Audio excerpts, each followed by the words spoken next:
Welcome to News Today with Universal Parks News Today. I'm Tom Corliss. Here now the news for February 10th, 2023. Universal Orlando Resort is looking to hire approximately 2,500 new team members across many different areas. Roles are available in custodial, parking and transportation, food and beverage, lifeguard, security, paramedics, entrance operations, and call center. Professional opportunities are also available in technical services, IT, finance, marketing and sales, digital technology, and human resources. Interested parties can apply on the Universal Orlando Resort Jobs website. They'll then be contacted regarding an interview. This wave of hiring by Universal comes as Disney announced they're cutting 7,000 jobs. It is worth noting, though, those are not frontline jobs that Disney is cutting. Those are going to be middle and upper management. Universal here obviously hiring frontline team members. Mardi Gras has kicked off at Universal Orlando Resort. We have a lot to talk about, but there's also a lot of videos you can watch right here on the channel. Number one, and mostly Annie, and I helped a little bit, went and tried over 60 new items from Mardi Gras at all these food booths and kiosks and restaurants. It is one of the longest dining reviews we ever put out. We had a lot of fun, though, and if you really want to know what to try and you're looking for something to watch, please go check it out. We have a nice long review. If you'd rather read them and cross-reference them when you actually go visit, we do have posts for every single booth and outlet and whatever, every place that has food for Mardi Gras at Universal Orlando, we do have a review for as well. We, of course, also have video of the parade for this year. We have coverage of anything and everything, the refillable Coke Freestyle Cup, how the gift card works, all that kind of stuff. Again, please go check out the website. Check out all the videos here on the channel if you want to know anything and everything about Mardi Gras this year. Annie and the entire team have done a really great job putting all that together.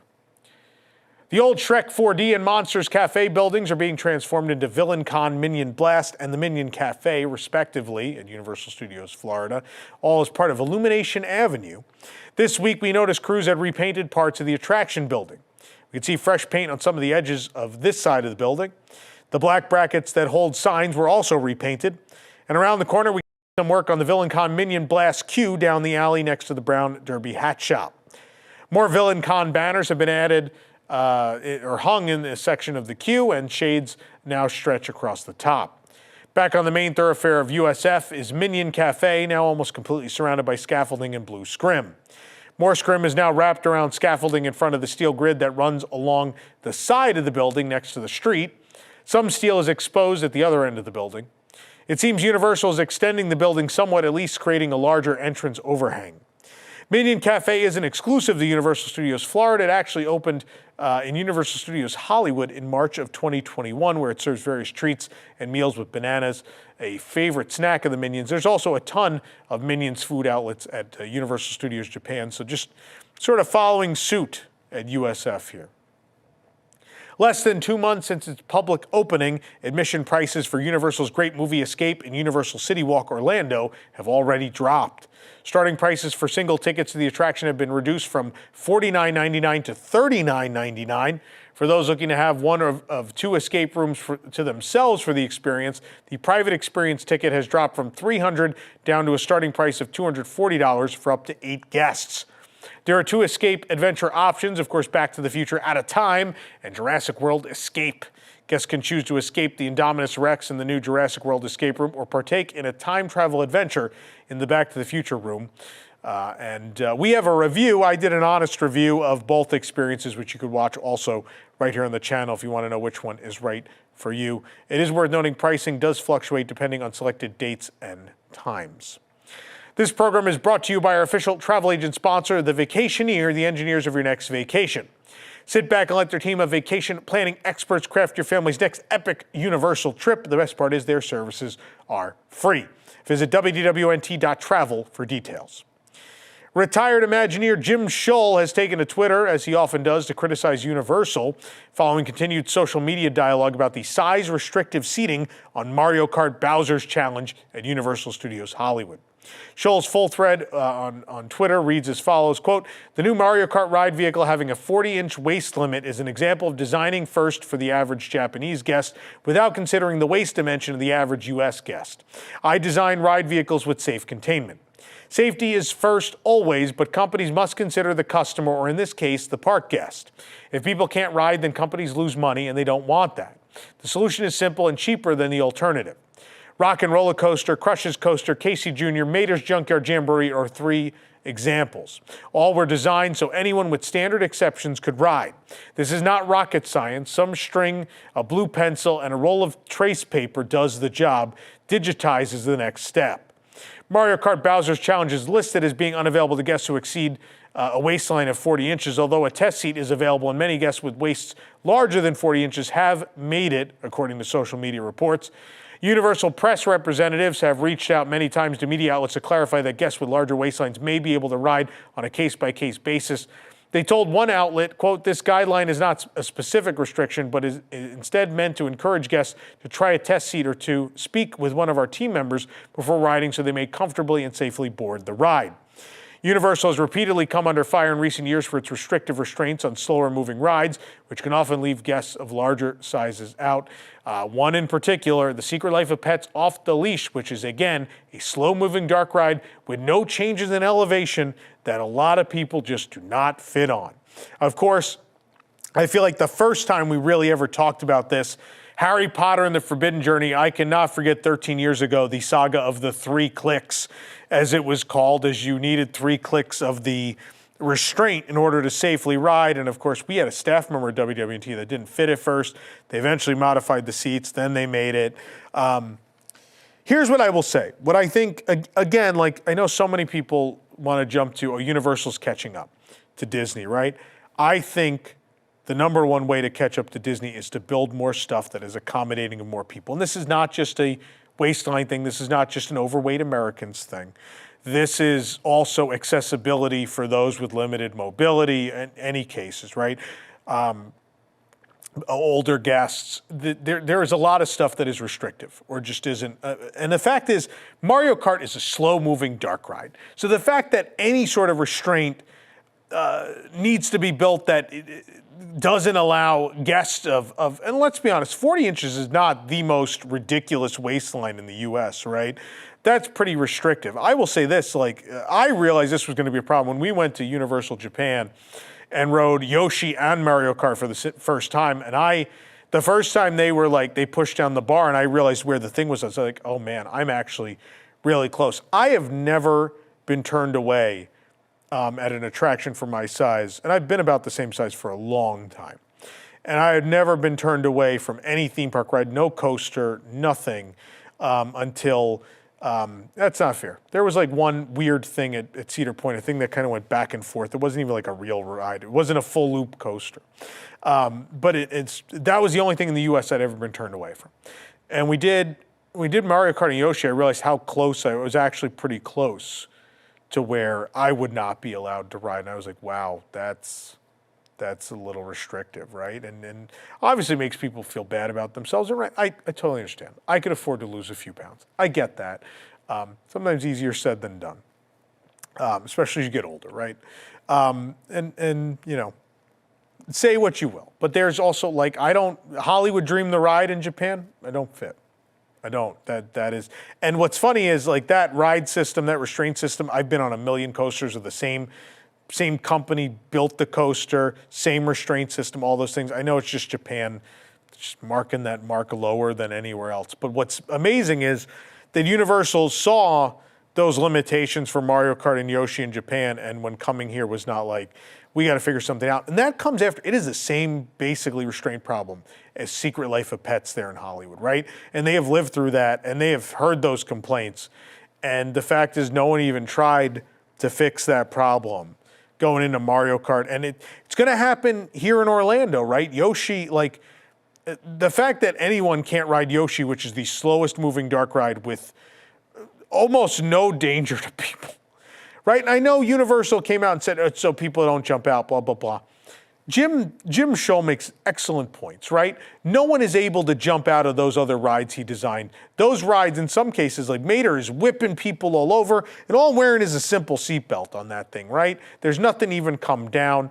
Rock and Roller Coaster, flipping you upside down, that restraint, that seating, very accommodating. It's a fair point. It is a fair point, right? And that's Disney's thing, is right? Disney, they take the time to design the vehicles knowing we want to accommodate as many different people of different mobility and different size as possible. And if Universal is really going to be serious about taking this market share from Disney, these are the things they have to get better at, right? They've gotten better at a lot of things. And there are certainly a lot of cases where I agree with people that they're catching up. This is one of those areas where they are absolutely not. And again, if you want to be serious competition, like Jim said, you're leaving money on the table. If more people, you don't want to be exclusive, you want to be inclusive.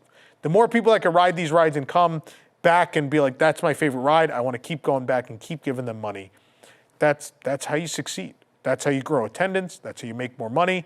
This is a thing they're going to have to figure out if they want to continue to eat that Disney market share. They're going to have to figure it out.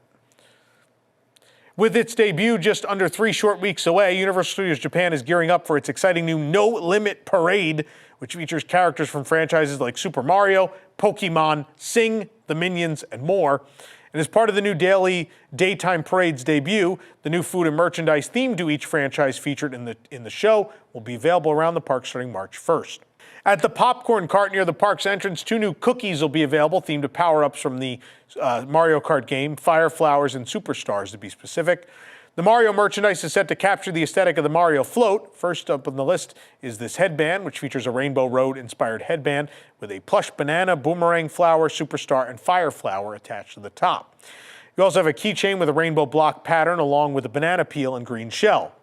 Shimmering plush badges of the Superstar and Spiny shell, are both also available. And finally, guests can store their tickets in this Rainbow Road-inspired ticket holder with a retractable lanyard. This is cool stuff. As for Pokémon, all 3 food items will be available at the cart in front of Hollywood Dream the Ride. No Limit Parade, of course, is the first introduction of Pokémon to Universal Studios Japan, or any theme park in the world, in fact. So naturally, it's getting quite a bit of attention. First up on the food slate is the adorable Pikachu Butt Pizza Bun, that's the name, with Pikachu lightning bolt-like tail attached to a yellow bun with brown marks to represent his stripes. Also coming is this adorable Squirtle Churro, which comes in a vanilla flavor with icing to represent his bubble beam attack. It's like it's shooting out of the paper. And finally, guests will find, I gotta have this, Bulbasaur immortalized as an adorable sipper. While the food for the No Limit Parade highlights several different Pokemon, the merchandise is all about Pikachu, the series mascot. This adorable headband features Pikachu ears with a stuffed Pikachu atop and starburst patterns sewn into the band. This hooded t-shirt features Pikachu's face and ears on the hood, along with a multicolored Pokemon at the center and a design of the iconic electric type bursting out of his Pokeball below. A keychain and strap plush will also be available. Again, No Limit Parade is the first parade in history of theme parks to feature both Mario and Pokemon. It also features the largest lineup of characters in Universal Studios Japan history. The parade brings together popular characters loved by young and old alike, including Minions, the singers from Sing, Snoopy and his Peanuts friends, Sesame Street, Hello Kitty, and others. The parade soundtrack features a mix ranging from 1960s rock to modern EDM and everything in between, providing sounds that can be enjoyed across all ages. We are so excited. Spencer is actually going to be going to the media event for this. I've planned a whole trip in April when I'm going to be out there to see this parade. I am so excited. I'm a Pokemon kid. That hit me right in the proper age group. I played the card game. I used to go to card game tournaments, played the video game, watched the TV show. I'm very excited for the theme park inclusion of Pokemon. This is just the beginning, right? We're getting a ride at some point. So exciting times ahead. A couple of days ago, Universal Studios Japan teased a surprise new announcement for springtime offerings coming to the wizarding world of Harry Potter. And later in the week, they revealed this specific treat. It's atmospheric encounters with magical creatures from the Harry Potter universe all around Hogsmeade. For the first time at any Universal park on Earth, guests will be able to meet with a Hippogriff, go toe-to-toe with a Niffler, or even brave meeting a baby dragon. From March 17th to the end of this year, guests visiting Hogsmeade at USJ can experience meeting with a life-size hippogriff as well as chance encounters with several magical creatures across both the Harry Potter and Fantastic Beasts films. These encounters, again, never been seen before. The majestic hippogriff, first encountered in Harry Potter and the Prisoner of Azkaban, will appear before guests on the performance stage near Harry Potter and the Forbidden Journey multiple times a day, and if you're lucky, you may even be chosen to interact with him. 3 spontaneous creature greetings will take place across Hogsmeade Village throughout the day to keep guests on their toes. Under the canopy near the Owl Post, guests will encounter the thieving Niffler, out to steal anything shiny and valuable as seen in Fantastic Beasts. By the Hogsmeade Station area, a visiting trader will gladly introduce guests to his baby dragon, who might get a bit precocious. And finally, near Zonko's joke shop, a fluffy pink pygmy puff is out and about for guests to meet. But beware the mayhem these creatures may cause as you visit. Each of these special character encounters begins March 17th in the Wizarding World, so be sure to keep an eye out as you visit Hogsmeade. Again, another thing I'm excited to go see at USJ. And this has got to be in preparation for Epic Universe, right? I fully expect we're going to meet some of these creatures someday here in Orlando. Again, former Imagineer Jim Shull, who, by the way, has also done design for Universal several times, has done some digging into Universal's new family-focused theme park coming to Frisco, Texas, and shared his findings. Shull discovered a traffic impact analysis for Frisco regarding the upcoming park. The report was prepared by the engineering consultants of Kimley Horn. The project is referenced as P117. The report says the park is expected to attract about 7,500 guests on average day, 20,000 guests on peak days like holidays and summer vacation. Operating hours would roughly be 10 a.m. to 6 p.m. The park will have about 643 team members. Of course, concept art for the park is subject to change, but it shows a hotel with clouds on the ground and what looks like the DreamWorks logo at the park entrance. And there are 4 colorful lands, all seemingly inspired by DreamWorks properties, such as Camp Cretaceous, the animated Jurassic World spinoff, in the top left, Shrek in the top right, and 2 other lands appear to be Trolls and Madagascar. Universal said the new park is set in a lush green landscape and features immersive themed lands celebrating iconic brands of Universal entertainment, humor, and innovation, and bring to life its beloved characters and stories in ways that will wow even the youngest theme park goers. You can support the entire team behind this show and others by joining the WDWNT Interglobe Society at patreon.com/WDWNT. Get access to exclusive content, discounted show and event tickets, and more. You make all those Mardi Gras dining reviews would not be possible without our WIGS members, man. So special shout out to all of you out there. For more information on these stories and more, head on over to universalparksnewstoday.com. If you're enjoying the show, be sure to like this video, subscribe to Universal Parks News Today on YouTube for more great content, and click the bell for notifications. Also, make sure to hit select all notifications so you never miss an episode of the show. For UPNT, this is Tom Corliss saying the future is whatever you make it, so make it a good one. Now on WDWNT TV, it's Boxed In. Boxed In is a casually chaotic show featuring WDWNT personalities Eric Morton and Jill Diffendahl, unboxing Disney merchandise and viewer packages, along with a few friends and a bossy little Pomeranian. So smash that like button, subscribe and comment, and keep up with the new Disney merchandise releases, seasonal releases, festival merchandise, limited edition merchandise, wishables, pins, and more. Join us Fridays at 7 p.m. Eastern on WDWNT TV.